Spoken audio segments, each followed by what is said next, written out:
Hi guys, my name is File, as some of you know.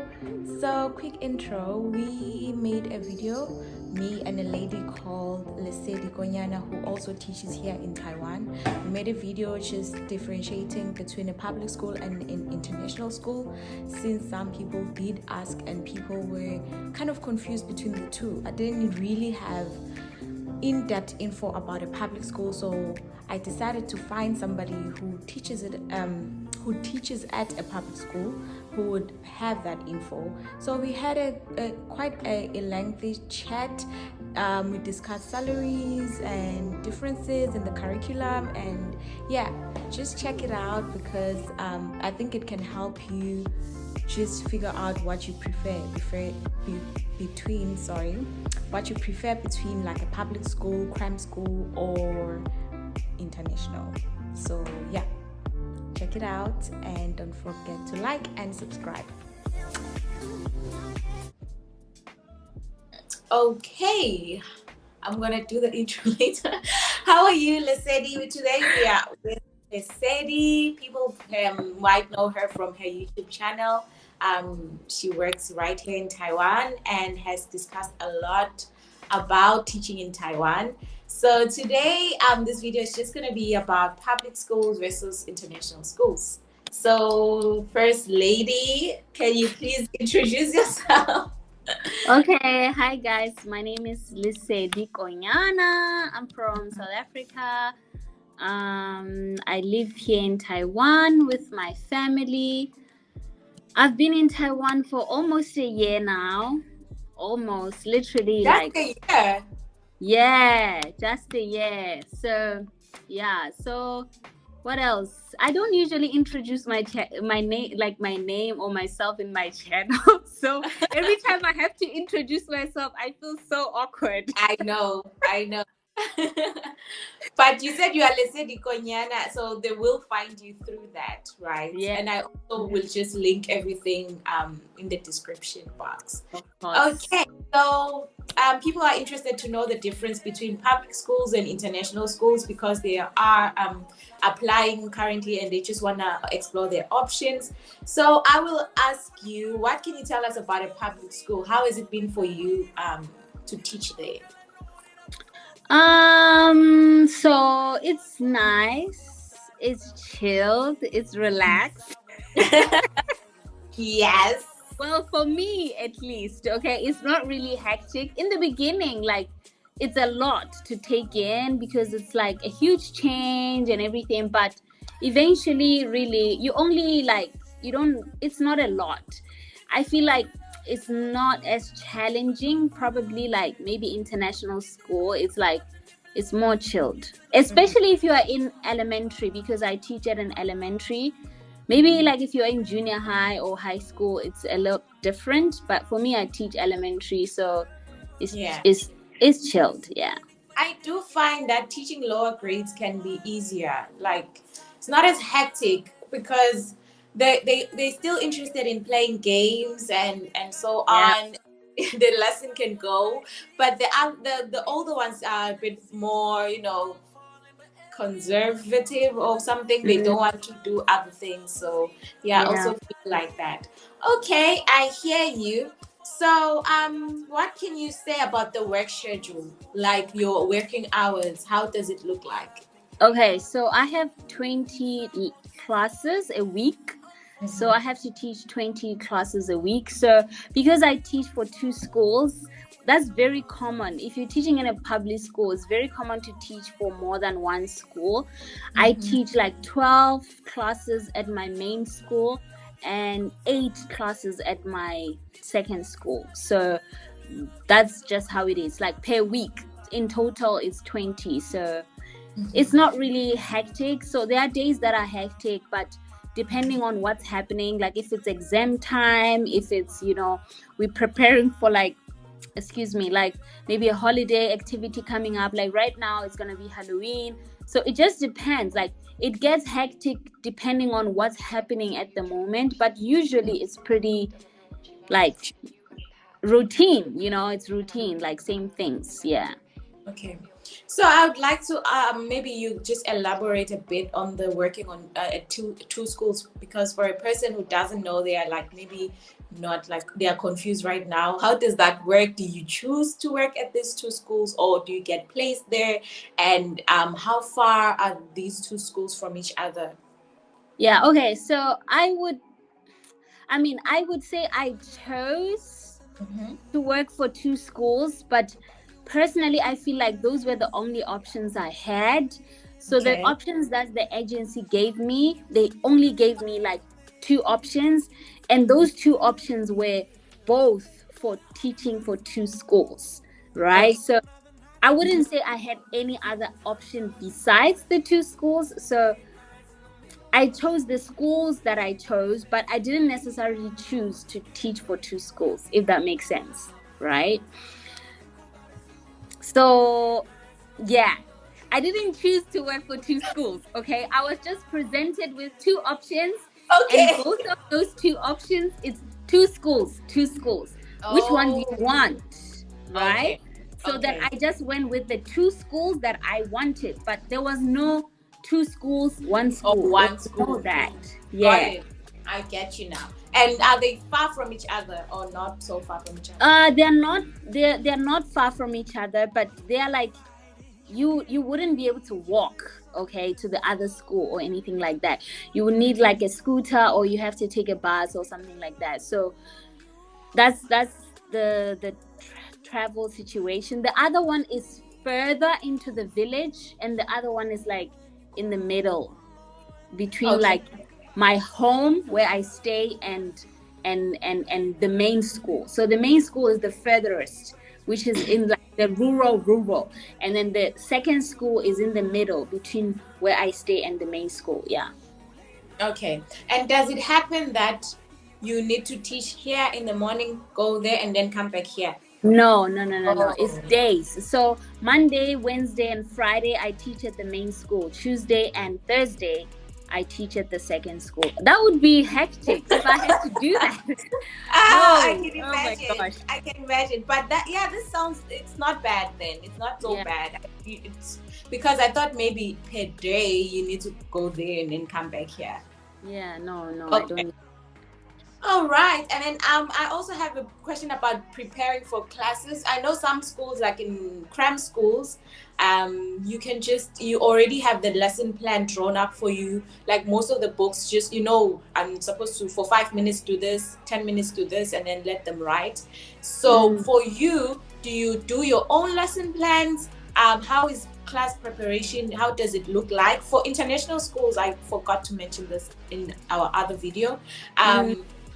You actually have to like do a lesson plan for each class, and by that I mean you need to type it out, cut it, and then give it to the students so they paste in their communication book for each and every class. So how does that look like for you? I could not. Yeah. I really could not. Maybe I'm a different breed. Okay. It's a lot, Okay. Yeah. Okay, for us it's like you have to write a lesson plan for your co-teacher because you co-teach. So in public school you will have a co-teacher, so you have to write a lesson plan for your co-teacher, but not for the students to have or paste or whatever like that. And the lesson plan is your own lesson plan. You have a structure from the government. They give you a structure of how a lesson plan is supposed to be like, and you use that template to write your lesson plan, have your own games and things that you plan to do for the lesson. But it's not like written for you. You have to come up with the ideas. Okay, what's going to be the first thing I do, the second thing I do, and things like that. So yeah. Okay, I get you.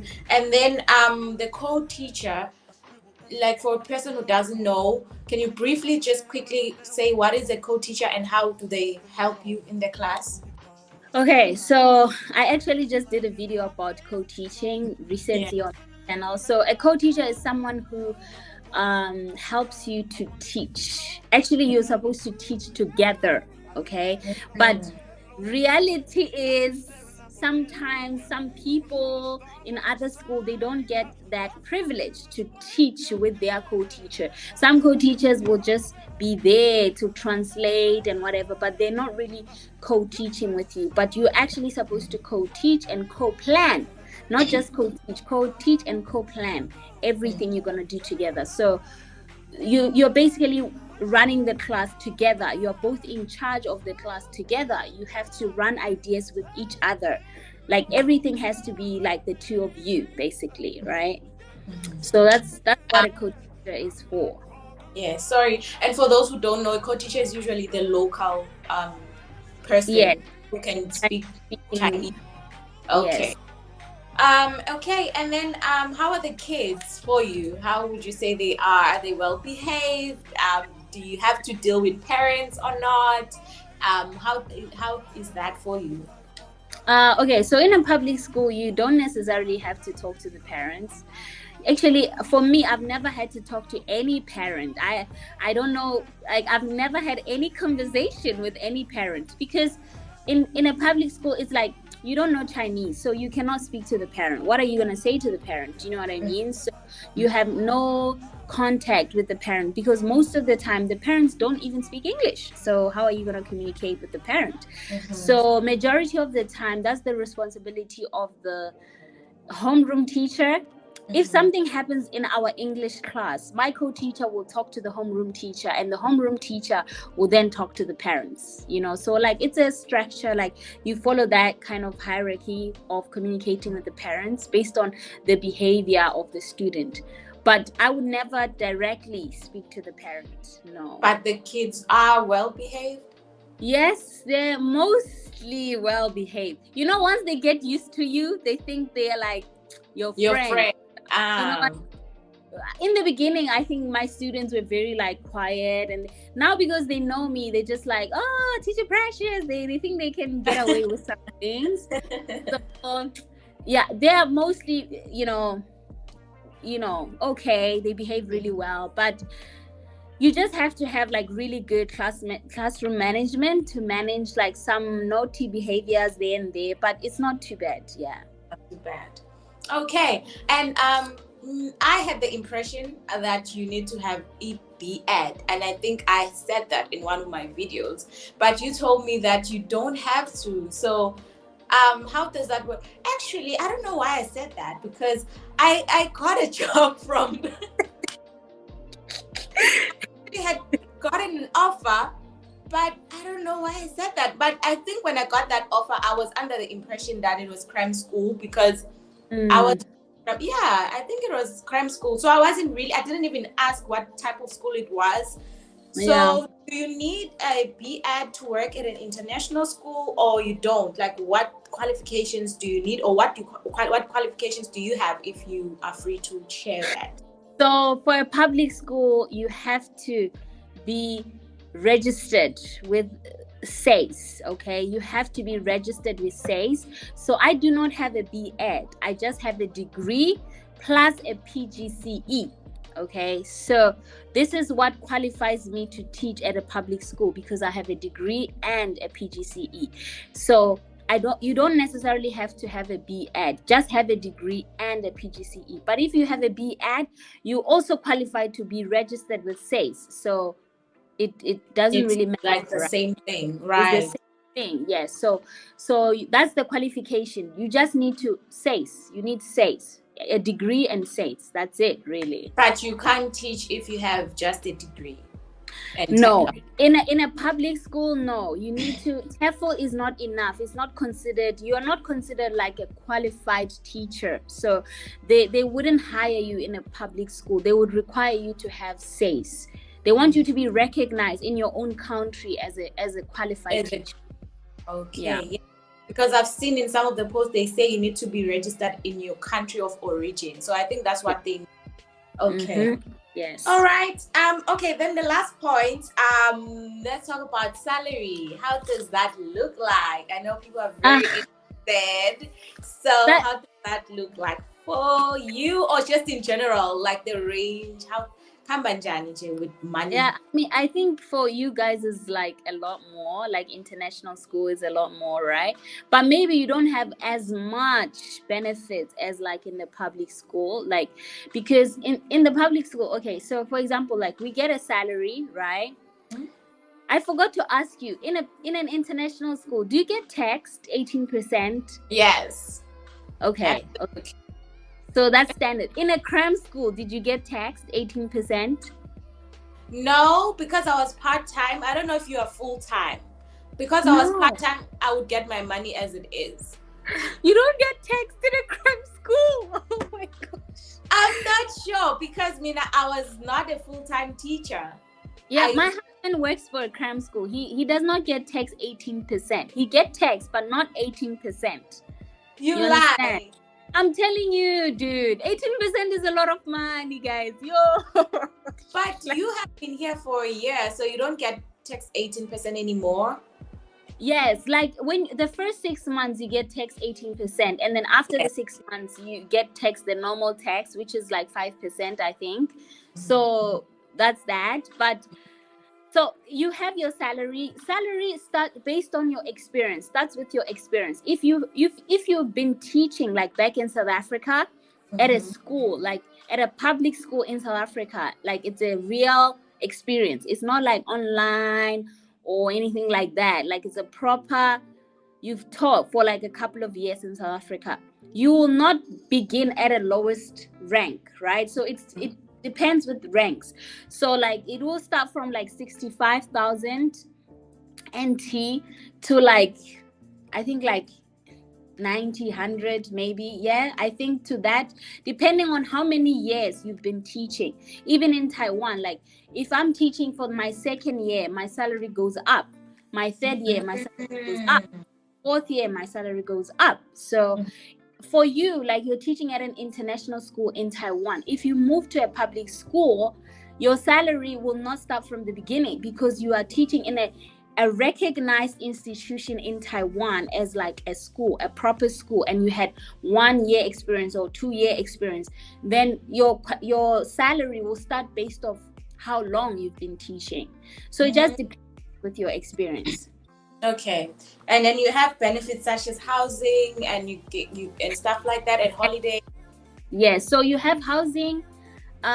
So you get housing allowance. If you are single, you get 5,000. If you are married like me, you come with kids, you get 10,000 for your housing allowance. Wow. And you also, there's no attendance. What did you call it in international?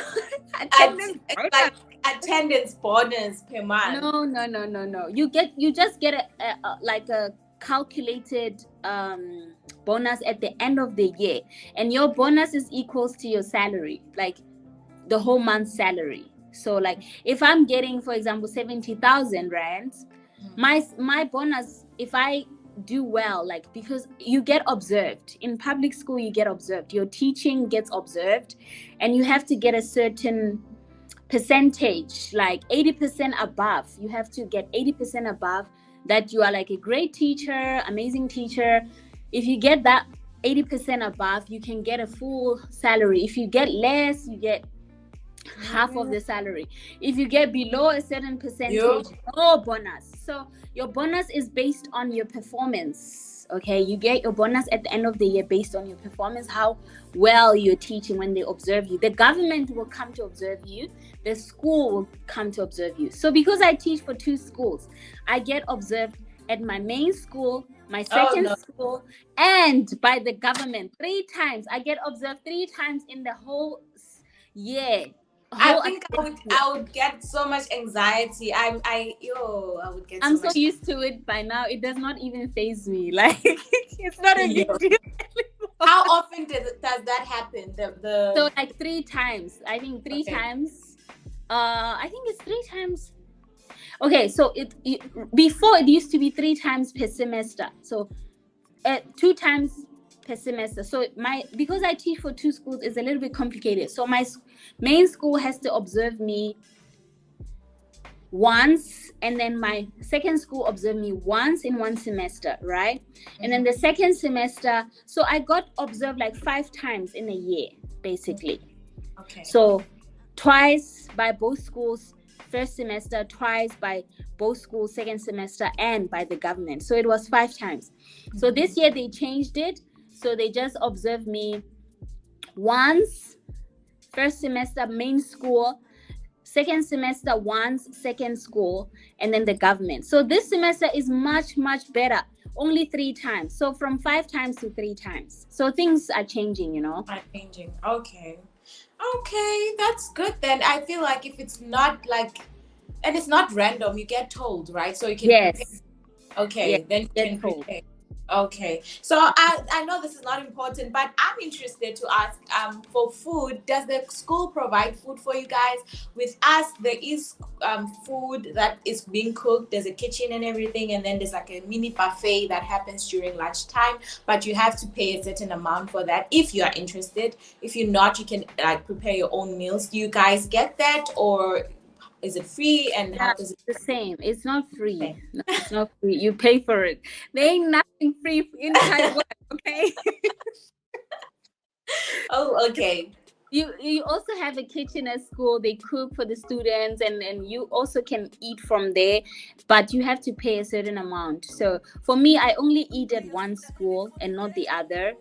So I pay like maybe around like 700, 800 per month for just eating at school. Yes. Oh, we pay a lot more. Yeah. Okay. All right. Thank you so much. I think we covered everything. Like we even went even deeper. So thank you so much. Check out Lesedi's channel. I'll link it down below. And thank you. So yeah, that's the end. Please, if they must also come to my channel to check the video that we did together. Yes. For more information. If like you want more information, just dive into the channels and subscribe, okay? And there's a lot that you discuss. So they will gain a lot of information, because I also gained. There was a part where I wanted to bring my child, so I got a lot of info from you from that. Yeah. So yeah, they should definitely check it out. Okay, cool. All right, cool. Bye. Thank you. Bye. Top down on the highway, and if you let me love you, shorty, she ain't even got a visa. Out of town.